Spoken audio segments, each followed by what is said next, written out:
This is take 3. Okay. This is the question I get asked quite a bit. Is what beads do I use to create the projects I create? So we'll go through that. In the short answer, I use size 13 Charlotte cut beads and size 15 Mayukis. Some of you guys may understand that, some of you guys might not. Some of you guys like what? But I'll explain it to you right now. I'll start with size 13 beads. So let's use this as an example. So if I go back and forth in this, you can see the light dancing off some of the beads. Those are the cut beads. Those are the 13s. You can see here in the black and the fire colors. Some here and there. Those are 13s. But it stands out more in this project here because this is all 13s. It doesn't seem like much, but once I twist, the light dances off the cut bead. So that's why it's cut. There's only one single cut. Some Charlotte cuts do come with 2 cuts. But these are a single cut 13. And this is all 13s. Essentially, they come on hanks. Some of them come in tubes, but I prefer to buy them in hanks. This is a 1/4 kilo hanks. This is Sapphire Blue. And this is the brand that I use. I can't say that word to save my life, but it's a Czech bead. It's from the Czech Republic. It comes in various new colors. They do come in 11s. They do come in 15s as well, and 10s too as well. But I prefer 13s just because it gives me the detail I'm looking for in my projects. That's one part of it. And the next part of it is the Japanese 13s, or 15s, I should say. 15s, excuse that. Blah, blah, blah. The 15s I do use, and this you can obviously tell because it's the brighter colors. The lime green in this, the purple, the pink, the more purple, the pink in that. These are the 15s, Japanese 15s. They're similar to the Elicas, but they have a more softer edge. Like this. They're more rounded, like that. So the corners in them are not as, pointy, because they're a square bead. But they're more round, so they're able to get a nicer curve to them. So when you're doing them together, you get this nice curve with them. You don't give them a bunchy look, you don't get them spaced out weird at the bottom. So that's why I like these Japanese Mayukis, which is actually spelled like that. And they're from Japan, Japanese.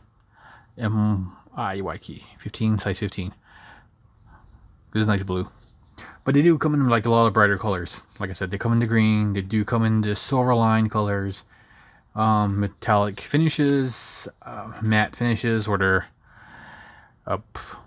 not as shiny. They do come in some weird colors. Some greens. This is the one I'm using currently. This soft blue. They do have some really nice purples. Like different varieties. Depends on where you go to, you get them too as well. Which I'll be explaining that in my next video on this. But they do come in a variety of colors. The 13s, they don't come in the really bright colors. Unless you really look and you're willing to pay the money to get them from overseas. Then yeah, you can get them in these lime greens, get them in matte black, get them all these colors. But that's a whole different story. But that's where I kind of combine and add these colors into them to get these unique, really unique colors and color combinations together. Like this one here has that soft teal with that cyan pink in there, which looks good together. But I transitioned that with some purple. I found fuchsia. It's called fuchsia. This color. Magenta luster. In there with some other 15s as well in there. So I do combine both beads together. They don't, the size difference doesn't really fluctuate that much. Let me try to show you here. So if you look at the edge, there's really no beads popping up or looking bigger than the other. Or one standing up higher than the other. Because they're not alike that. Excuse my camera. But that's the reason why I use those two different beads. Even though one's a 13 and one's a 15, they're made from two different places. Like I said, one's from the Czech Republic, these 13s, and one's Japanese made. But these are more uniform. These are used for loom work and whatnot, brick stitch, beauty stitch, and stuff like that. This can be used for it too as well, but you gotta kind of separate and sort your beads because not all the beads are uniform. They're really irregular. These are more uniform. So if you're doing loom work and stuff, it's good to use these.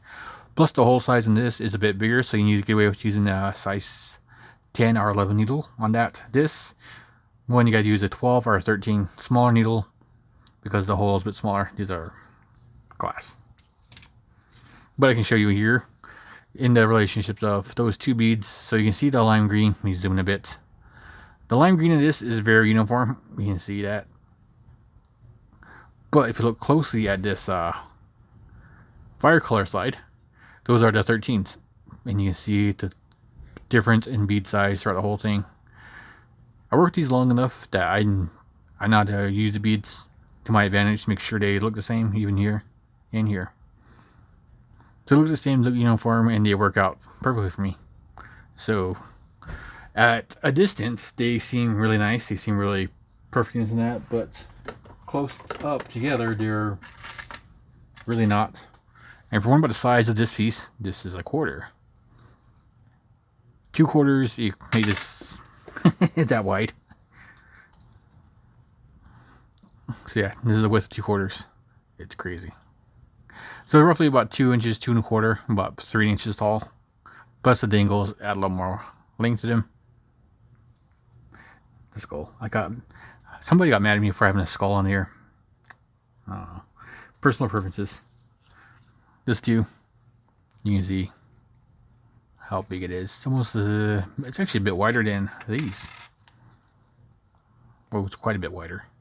But this is going on fingernail pose, or a kidney hook. So yeah, this is a beastly piece. But anyways, I just wanted to explain that to you guys, the difference in beads and the two types of beads I use to do my projects. No matter how big or small it is, I still use those 2 beads. There's a huge collection of beads that you can get just from using 15s, those Japanese sea bead 15s. There's a lot of color. There's a lot of stuff you can do. But adding the 13s in there with it as well, I mean, you get the sparkle, you get the color. You make some interesting pieces. But anyways, my next video will be on where I get the beads from. And if you guys have any places where you guys get beads, any of those beads, or places I should know about, leave them in the comments. And my next video, I'll try to use those as well, or I'll look at them and see what I think is good. But anyways, thank you guys for watching. Hopefully that was informative, and I'll talk to you guys later. Bye.